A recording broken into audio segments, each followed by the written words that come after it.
Pelaksanaan banci penduduk dan perumahan amat signifikan bagi mengenal pasti saiz, taburan, komposisi dan ciri-ciri sosioekonomi penduduk serta perumahan di Malaysia.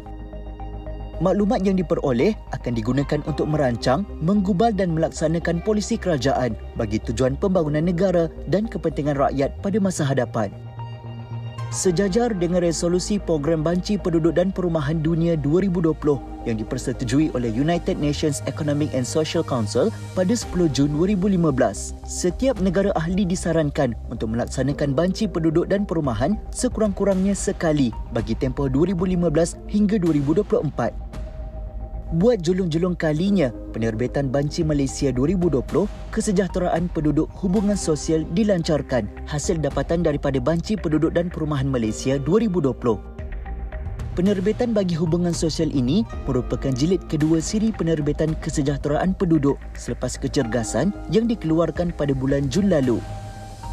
Laporan ini memaparkan statistik penduduk berusia 15 tahun ke atas dalam 4 segmen, iaitu pengguna akaun media sosial, akses kepada internet, makan bersama dalam masa seminggu dan interaksi bersemuka dengan jiran dalam tempoh sebulan. Negara ataupun di peringkat dunia tidak cukup mengukur kekayaan itu daripada hasil mahsul di peringkat pencapaian negara, aktiviti ekonomi dan sebagainya, tetapi melihat juga daripada aspek kesejahteraan. Itulah sebabnya kenapa pemilihan soalan makan dan juga jiran. Kita tahu sebenarnya kalau kita nak bercerita ikatan kita ni, ikatan ataupun bersama kita ni, kita kena melihat apa yang berada di sekeliling kita. Pertama, keluarga. Jadi kalau dengan keluarga ni, bagaimana kita nak mengukur? Yang paling terbaik adalah makan.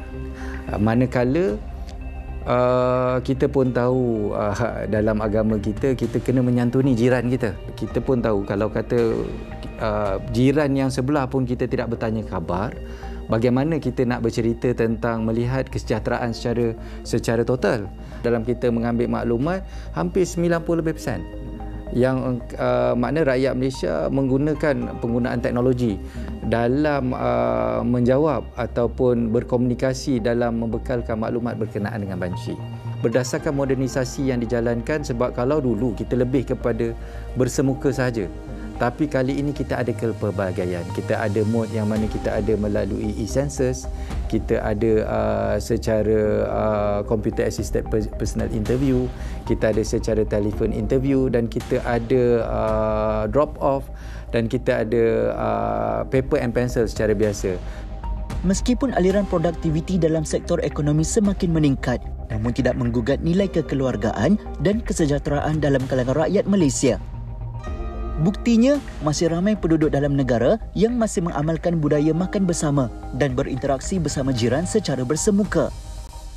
Berdasarkan laporan, seramai 13.8 juta daripada 14.8 juta responden atau 93.5% masih berinteraksi dengan jiran tidak kira pada setiap hari, seminggu atau sebulan. Namun bancian juga mendedahkan hampir sejuta daripada rakyat Malaysia mengakui tidak pernah berinteraksi dengan jiran dalam tempoh sebulan, terutamanya penduduk di bandar-bandar besar. Dia sebenarnya human scent, antara sifat-sifat manusia lah, berkomunikasi dengan jiran-jiran, bermasyarakatan kan. Kita hidup bermasyarakatan.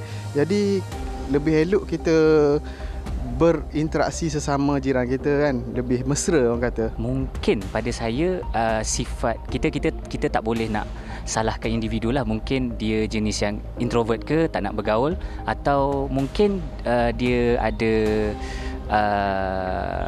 busy dengan pekerjaan dia sendiri, mungkin juga. Mungkin bergantung pada orang tu juga, individu tu juga. Sebab orang dia tak bergaul. Tapi susah juga kalau kita tak bergaul ni. Aktiviti makan bersama turut memainkan peranan penting dalam kehidupan sosial dan budaya. Menurut Ketua Perangkawan, Datuk Seri Dr. Muhammad Uzair Mahidin, seramai 10.9 juta daripada 13.3 juta penduduk masih makan bersama sebagai sebuah keluarga atau dengan ahli isi rumah dalam tempoh seminggu ketika makan malam. Pagi sampai petang kan kita dah bekerja. So malam ialah waktu kita makan dengan family. Waktu makan dengan family, waktu ambil tahu apa jadi pada anak-anak, nak berborak dengan suami. Waktu tu je lah kita akan bertanya kan, macam mana dengan homework dah buat ke, kerja rumah dah buat ke, macam itulah lebih kurang. Lepas tu yang lain, bagi pendapat saya masih mengamalkan lagi lah benda tu. Untuk saya, kalau di rumah tu saya bersama dengan saya punya mak mertua. Jadi saya rasa bila makan bersama anak-anak dan isteri dan mertua tu, ukhuwah tu akan lebih erat lah. Ukhuwah tu akan kuat. Dan saya suka masakan isteri saya lah. Dua aspek mengenai jiran dan makan bersama merupakan komponen penting dalam hubungan sosial bagi mengukuhkan komuniti dan kesejahteraan rakyat.